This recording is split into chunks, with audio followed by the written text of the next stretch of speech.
Hello everyone, আশা করি সবাই খুব ভালো আছো। আমিও ভালো আছি। আমি শকুন্তলা চলে এসেছি তোমাদের মাঝে নিয়ে আবারও একটা ডেইলি ব্লগ। তো আজকে এটা হচ্ছে সকাল 7টার ওয়েদার। মানে এত গরম পড়েছে, এত গরম পড়েছে যেটা আর টলারেট করা যাচ্ছে না। তোমরা দেখতে পাচ্ছ, মানে সকালবেলা ঘুম থেকে উঠেই একদম জানলা খুললেই মনটা খারাপ হয়ে যায়, এত রোদের তাপ। তারপরে তো এই দেখো আমার রান্নার সব জোগাড় করা হয়েছে, ওগুলোই তোমাদেরকে একটু একটু করে দেখাচ্ছি। তারপরে প্রতিদিনের কাজ, এই যে ওয়াশিং মেশিন চালানো, এটা আমার প্রতিদিন একবার করে চলে ওয়াশিং মেশিন। তো আমার বাড়িতে কাচের দিদি আছে, কিন্তু আমি ওয়াশিং মেশিনেই কাপড় ধুই, ওদের কষ্ট হবে সেই জন্য। তো এই দেখো ভাতটা মানে চালটা ধুয়ে ফেলছে, ভাতটাও বসে যাচ্ছে।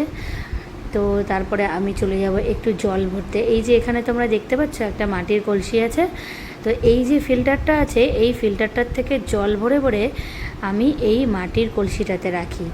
মাটির কলসির জলটা এতটাই ঠান্ডা হয়ে থাকে, আর মাটির কলসির জল খাওয়া ভীষণ ভালো স্বাস্থ্যের জন্য। বিশেষ করে ঠান্ডা, এটা গরমের দিনেই ব্যবহার করি, শীতের দিনে আবার উঠিয়ে দিই। তো এইভাবে প্রতিদিন সকালবেলা আমি ভরে দিই, প্রচুর জল খাওয়া হয়। তো এই দেখো এইভাবে আমি আর সসপ্যানে জল ভরে ভরে দিই। তো তারপরে স্নান টান করে চলে গেলাম ঠাকুর ঘরে পুজো দিতে। আমার প্রতিদিনের কাজ, ওপরে ঠাকুর ঘর তোমরা সবাই দেখেছো আমার অনেক ভিডিওতে, তোমাদেরকে দেখিয়েছি। এই দেখো ব্যালকনিতে পুরো রোদ চলে আসছে, মানে এত চোখে লাগছিল না আজকের রোদটা। আজকে তো 37 ডিগ্রি সেন্টিগ্রেড ছিল, মানে জাস্ট অসহ্য গরম। তো ফাইনালি দেখো আমার পুজো টুজো দেওয়াও হয়ে গেল, সব কমপ্লিট। তো আমি আবার নিচে চলে যাব, দেখি একটু রান্নার কত দূর এগোলো। তো আমি ঘুম থেকে উঠে স্নান করেই পুজো দিতে চলে আসছিলাম। এই যে মাছ ভাজা হচ্ছে। Hello everyone, welcome to my another blog. তো এই দেখো ছোটো ছোটো বাচ্চা, আর এখানটায় মেন হচ্ছে যাকে নিয়ে ব্লগটা বানাচ্ছি সে হচ্ছে আমাদের তোজো বাবু। তোজো হচ্ছে আইগঞ্জের ছেলে, আইগঞ্জের। আইগঞ্জ তোদের এখন ছোট ছিল তখন ও বলতে তোমার বাড়ি কোথায়, বলতে আইগঞ্জ, তাই না? রায়গঞ্জকে আইগঞ্জ বলতা। তো এই দেখো সবাই চলে এসছে, ওরা খেলছে আমার বাড়িতে। তো চলো টাটা বাই বাই, খুব তাড়াতাড়ি তোমাদের সাথে আবার দেখা হচ্ছে। আজকে এত গরম পড়েছে, এত গরম পড়েছে, আমরা আর আজকে বাইরে যেতে পারছি না, থাকতে পারছি না। আমি ভেবেছিলাম যে আজকে আমি অনেক কিছুই করব, ব্লগ, ডেইলি ব্লগ আমার সারাদিনের। এই যে শুরু হয়ে গেছে আমার মিঠের বদমাশি, সারাদিনের সমস্ত কাজকর্ম দেখাবো, কিন্তু দুঃখের বিষয় যে আমি কিছুই দেখাতে পারলাম না। আমি কোনো রকমে খেয়ে দিয়ে এই ঘরে ঢুকে গেছি আমার দুই মেয়েকে নিয়ে, জাস্ট এসিটা চালালাম আর বসলাম। তার মধ্যে মিঠাইয়ের বদমাশি শুরু হয়েছে, একদম ঘুমাচ্ছে না, ঘুমো। তারপরে ঘুম থেকে তোমাকে দেখা যাচ্ছে, দেখা যাচ্ছে। মিঠাই বলো তো আজকে কি দিয়ে ভাত খেয়েছো? মাম দিয়ে। কি দিয়ে? মাম দিয়ে। মাম? মাম তো বাচ্চারা বলে।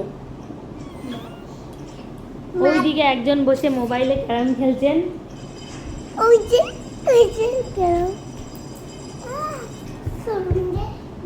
মিঠাই ঘুমাও। আমি ভেবেছিলাম অনেক কিছু করব, অনেক কিছু দেখাবো তোমাদেরকে, কিন্তু আমি সমস্ত কাজ টাজ করে জাস্ট ঢুকে গেছি ঘরে। আমার পক্ষে আর সম্ভব হচ্ছে না।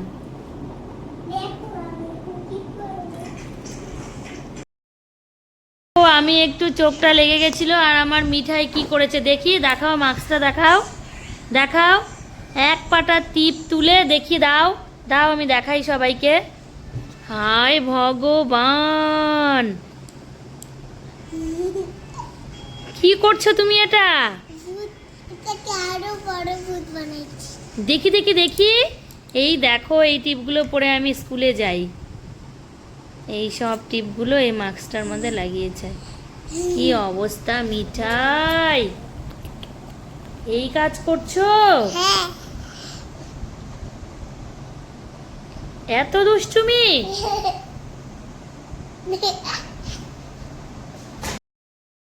গরমে আমার ঘর থেকে বেরোতেই ইচ্ছে করছিল না, দুই মেয়ের বায়না যে পাস্তা খাবে। তো আর কি করব, গরমের মধ্যে চলে আসলাম। এই দেখো পাস্তাগুলোকে সেদ্ধ বসিয়ে দিলাম। তো ভাবলাম দুই মেয়ে কেন খাবে, আমরাও একটু খাবো। ফাইনালি আমার পাস্তাটাও সেদ্ধ হয়ে গেছে। তারপরে চলো তোমাদেরকে দেখাই যে পাস্তাটা আমি কিভাবে বানাচ্ছি। তো আমি ক্যাপসিকাম, টমেটো, পেঁয়াজ সব সুন্দর করে কুচি কুচি করে কেটে নিয়েছিলাম। কড়াতে সাদা তেল দিয়ে দিয়েছি। সাদা তেলের মধ্যে আমি সমস্ত ভেজিসগুলো দিয়ে দিলাম। তো এটা একটু হালকা ভাজা হবে। তারপরে হালকা ভাজা হলেই আমি এর মধ্যে নেক্সট ইনগ্রিডিয়েন্টসগুলো দেবো। তো আমি একটু আদা গ্রেট করে রেখেছিলাম, তো আমি এর মধ্যে একটু আদাটাও দিয়ে দেবো ফ্লেভারের জন্য, বেশ ভালো লাগে খেতে।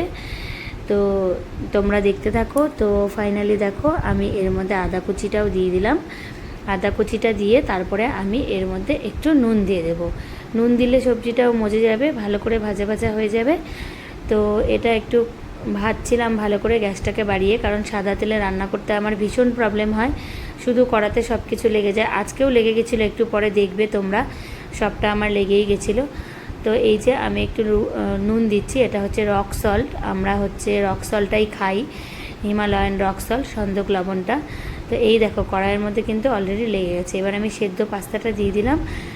সেদ্ধ পাস্তাটা দেওয়ার পরে এর মধ্যে আমি আরও কিছু ইনগ্রিডিয়েন্টস দেবো। এইভাবে খেতে না বেশ ভালো লাগে।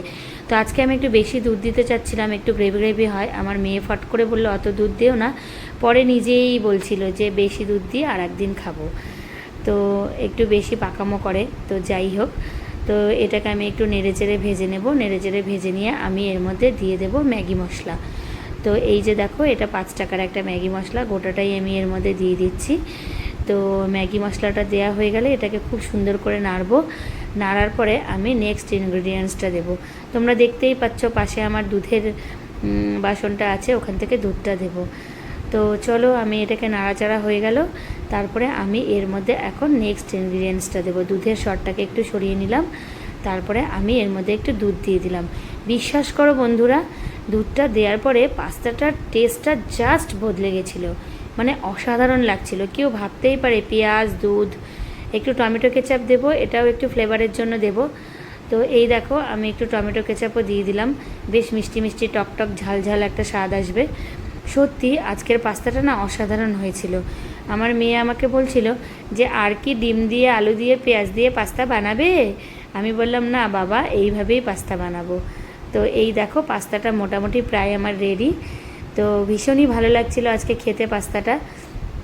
আমার বড় মেয়ের তো ভীষণ ভালো লেগেছে, বলেছে মা আর একদিন একটু বেশি করে দুধ দিয়ে বানিয়ে দেবে। তা আমি ওকে বললাম যে হ্যাঁ বানিয়ে দেবো। গরমের মধ্যে তো আমার টপ টপ করে ঘাম পড়ছিল, মনে হচ্ছিল যে কতক্ষণে আমি এখান থেকে রান্নাঘর থেকে বেরোবো। তো এই যে আমি আমার মেয়ের পাস্তাটা মেয়েকে দিয়ে দিলাম, ও এখন খাবে, তারপরে ওরা টেস্ট করে বলবে। তো চলো, ওরা বেডরুমে বসে খাচ্ছে, তোমাদেরকে দেখাই। তোমার পাস্তাটা কেমন হয়েছে? কেমন গো মিঠাই? এই তুই কেমন খাচ্ছিস? অত ভালো হয়নি?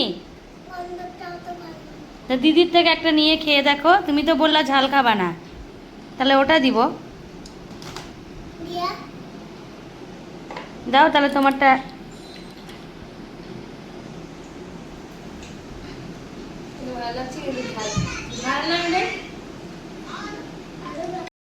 তো আমাদের পাস্তা টাস্তা খাওয়া কমপ্লিট হলো। তারপরে এই দেখো আমার কর্তা মশাইয়ের জন্য আমি স্টু বসিয়ে দিয়েছি। রাতের বেলায় স্টুটাই প্রেফার করে ও বেশি। এইদিকে স্টুটা এখন প্রেশার কুকারের ঢাকনাটা লাগিয়ে দেবো। এদিকে দুপুরের একটু মাছের ঝোল ছিল, এটা গরম করে নিচ্ছি। এটা দিয়ে আমি আর 2 মেয়ে আমাদের হয়ে যাবে। তো এই হচ্ছে আমার আজকে রাতের ডিনার।